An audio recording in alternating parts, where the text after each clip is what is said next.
Graphing inequalities in standard form. Again, standard form is just ax plus by equals c, and we still need to know how to graph an equation in standard form. So if you do not remember how to do that, I would ask that you go back and watch the video on graphing equations in standard form.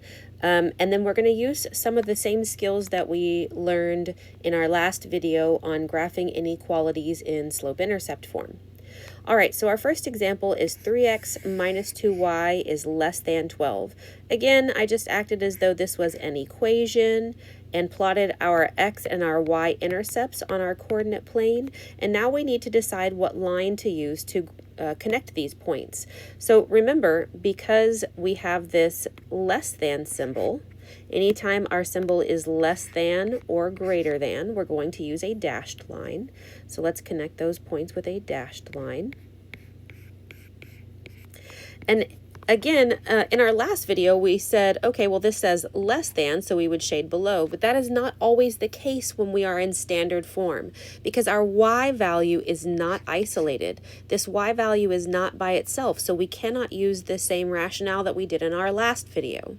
So what we need to do to determine which side to shade is just use test points.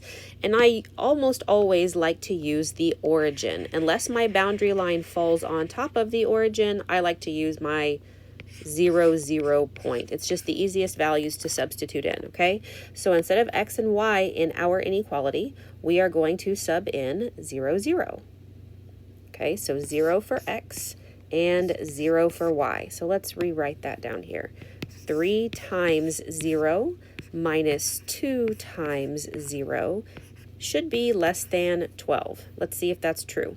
So 3 times 0 gives me 0, minus 2 times 0 gives me 0, and that should be less than 12.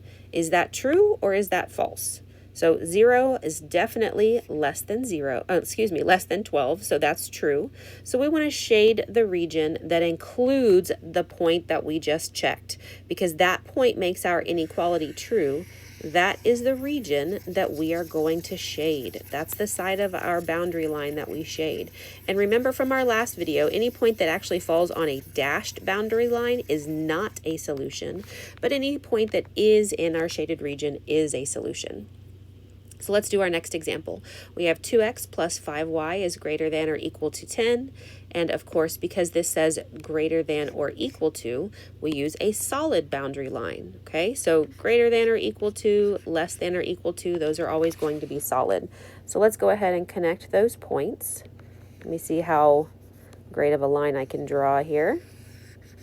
All right, so we've got this point drawn, and now we need to determine which way to shade. Again, because my boundary point or boundary line does not fall on the point 0, 0, our origin, I like to use that one to test. So that's what I'll do. So 2 times my x value of 0 plus 5 times our y value of 0 should be greater than or equal to 10. All right, 2 times 0 is just 0. Plus 5 times 0, of course, is still 0. That should be greater than or equal to 10. Is that true or is that false? Well, 0 is definitely not greater than or equal to 10. This is false. So we are not going to shade the side that includes this test point. We want to shade the opposite side. We want to shade the opposite side because we know the point 0, 0 makes our inequality false. Okay? So we shade the opposite side. And if you're ever worried or you just want to double check and make sure, you're more than welcome to do so. For example, let's just say this point right here that is located at 0, 4. That is definitely in the shaded region we just chose. So that would be like saying 2 times our x value of 0 plus 5 times our y value of 4 should be greater than or equal to 10. Well, 2 times 0 is definitely 0. 5 times 4 is 20. Is 20 greater than or equal to 10? And yes, it absolutely is. That is why we know we chose the correct side to shade on. Okay? And that's it. That's graphing inequalities in standard